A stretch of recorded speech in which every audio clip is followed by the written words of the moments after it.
welcome back to my channel. Today I'm going to be talking about all the books that I read in April. I read a total of 9 books, so I am very eager to go over everything that I read. I didn't read as much this month. I had a lot of bigger books and I'm still reading Our Share of Night. I know that was on my April TBR, and yeah, it's just a big book. I have not been able to finish it. Work's been busy, so you know, life. So the first book that I finished in April was Incidents Around the House by Josh Malerman. This is one that I actually received as an ARC on my Kindle, and then I actually won it in a giveaway, the physical copy as well, and I've already pre-ordered, so I may do like a giveaway on this book. But this book follows a young girl, and she is being followed by what she calls Other Mommy. It's this very evil spirit that wants to go into her heart. So there are some genuinely creepy moments in this book. I really enjoyed it. Like, the other mother can rip off her face and hold it like a towel. She has to duck to come into doorways because she is so tall, and she is just always lingering. No matter where you go, she will find you. It's almost like It Follows in a way, but obviously involving children. So super creepy. I really enjoyed it. I gave this book, I think I gave it like 4 stars. It was either 4 or 5 stars, I can't remember, but it was very high up there. It was creepy and I enjoyed it. And it's told from the perspective of the child, so the paragraphs are very like fragmented and there's really no quotation. So it takes a little while to get used to, but I like what it conveys. So I did enjoy this a lot. Next book I read is Diavola by Jennifer Thorne. I listened to this book on audio, and it's a fantastic audiobook.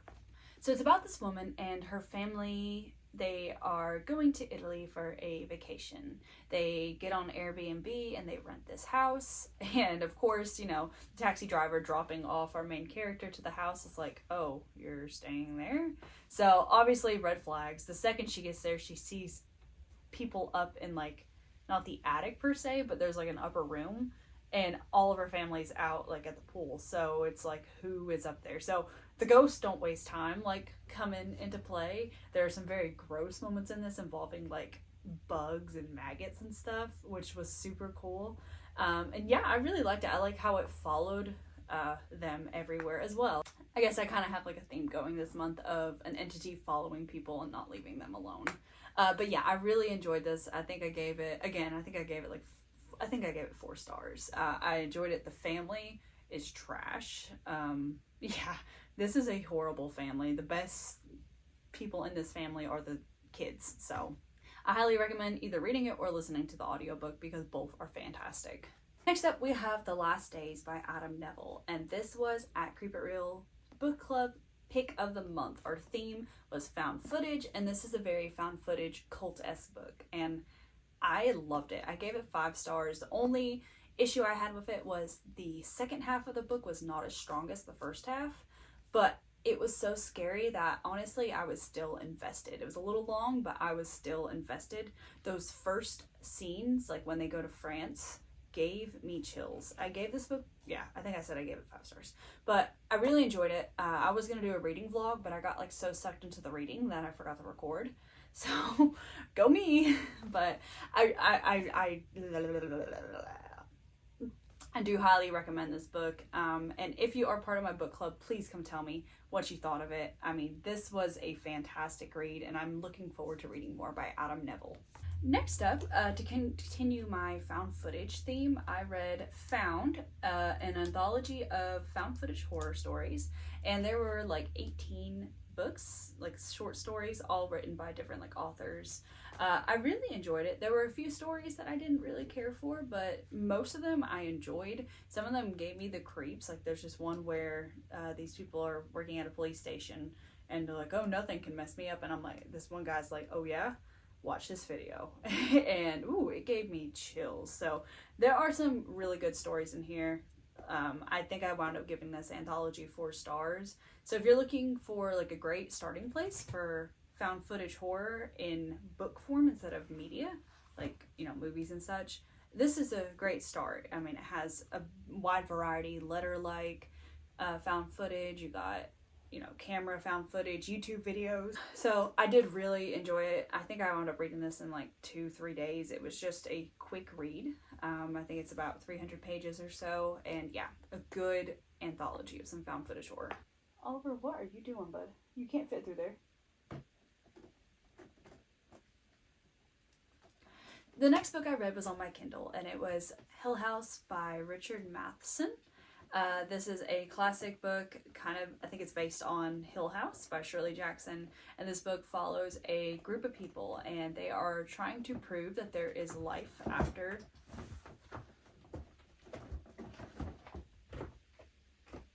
Are you done? The book follows a group of people, and they are paid by a very wealthy man to go and see if there is life after death, because he is dying, and he wants to know for sure if he is going to, just be dead or come back as a ghost or what's going to happen. So they go and kind of investigate the most notorious haunted place ever, which is Hill House, which is a hotel that was ran by a very sadistic man. And a lot of people died there, so it's very, very haunted. The book quickly escalates, and there are a lot of creepy scenes. The ending is not very strong for me. I think I wound up giving this like 3.5, 4 stars. It was not my favorite read. I felt like it became a little bit redundant in the middle, like everything just kind of, oh yeah, here's an event, we're gonna write it off. Here's an event, we're gonna write it off. So I would have gotten the heck out of there if it was me. So, but yeah, I mean, overall, it's worth a read. Next up, I read Just for the Summer by Abby Jimenez. I love Abby Jimenez. I have read all of her works, all of her romance novels. They're always so good, and I love how there's always like a deeper meaning to them. The covers are cute, but they're not just like, cutesy romance. There is, trauma. There's all sorts of stuff that has gone on in the background to make these characters feel alive, and I like that a lot. It follows Emma and Justin, and they are both cursed. Anytime they break up with somebody, the next person that somebody meets winds up getting married. So they find their soulmate actor. So they're like, you know what? Why don't we try this? Why don't we date each other? And then if we break up, the next person we both will meet will be our soulmates. So anyway, but they wind up, of course, falling in love. And yeah, it's super cute on the surface level, and there's so many funny moments, and I love that there's a dog in all of our stories, but there's a lot of stuff that has happened in the background that makes having that relationship hard, and I really liked it. So I gave this one 5 stars. Like pretty much any Abby Jimenez book is a 5-star for me, but yeah, if you like romance that has a deeper meaning, you should check out some of her works. The next book I read, it was an audiobook, and it was The Girl with All the Gifts by M.R. Carey. This book is a zombie apocalypse novel, but it felt very fresh to me. Maybe it's just because I have not read a zombie novel in a while, but it was really interesting. It's like, The Last of Us, how it's mushroom spore. This is also spore. So the virus is spread by mushroom spore stuff. And basically it takes control of you, and you become a hungry, which means you're going to eat people. But we have some children that are in like a military lab.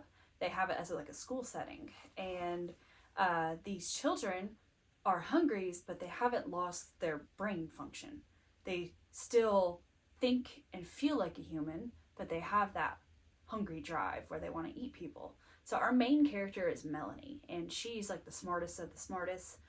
So when something bad happens at the base, and she gets to go kind of on a road trip, and yeah, stuff goes down. Obviously, it's a zombie apocalypse, so people are going to get eaten, but I really enjoyed the story, and I really loved Melanie's character. I gave this book 5 stars. It was a blast. So, and then the next book I listened to, which if you're going to read this book, I highly suggest the audio just because it has podcast elements and they bring that podcast to life. But it is Listen for the Lie by Amy Tintera.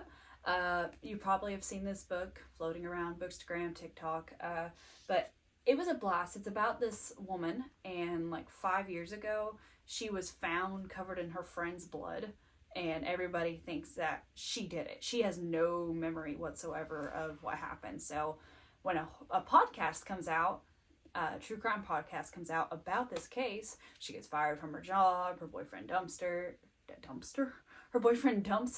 and she goes back to her hometown for her grandmother's birthday. But her grandmother has kind of organized this whole, hey, you should talk to the sexy podcaster. And so she winds up talking to the podcaster, and she wants to get to the bottom. She wants to finally figure out if she was the one who murdered her best friend, or if it was somebody else and they've been getting away with murder for this whole time. But I really enjoyed the characters in this book. Like, our main character is, I mean, she just does not care. I really liked her attitude. And then the grandmother in this book is just, she is the star of the show. She is like goals for when I'm like 80. But I really did enjoy this. I think I wound up giving it 4 stars. I mean, there were some scenes that probably could have been trimmed up a little bit, but overall, I mean, I've kept listening to this book. I did not want to put it down. And then the very last book I read is A Head Full of Ghosts by Paul Tremblay. This is actually a reread for me. It's really cool going into this book, knowing what has already happened and seeing all the little breadcrumbs and details that I missed the first time. But this book is really good. It's about this woman, and she's kind of retelling her story to a journalist or a fiction or nonfiction book writer about what happened with her family back in the day. Her family was actually the star of a reality TV show about like possession, because they believed that her teenage sister was possessed by a demon. And so you get to see the behind the scenes of the show, you get to see scenes of the show, and you get to see what really went on. I mean, this book has some freaky moments. Like, you don't know if the sister's actually faking or if she's actually possessed, and it just leaves that question up in the air, and I really enjoyed that. So anyway, this book is a great listen on audio as well. I wound up trying to read the book, and I was like, you know what? I just remember the audiobook being so good. So I wound up putting the audiobook on, and the narrator is just so good. But anyway, I really love this book. I think the first time I gave it 4 stars, but I think I'm giving it 5 stars this round, just because it's so good, and that ending. Thank you so much for tuning into my channel. I hope you enjoyed some of the books I read. Tell me if you read any of these books this month, or if these books are on your TBR at all. Overall, I've had a very solid month. I may not have read as much as I typically do, but I've enjoyed the books that I've read, so that is always a plus. If you enjoyed this video, please feel free to like, subscribe, leave a comment. I am always looking forward to responding to your guys' comments, and I hope that you will drop a follow on my Instagram at pagesandash.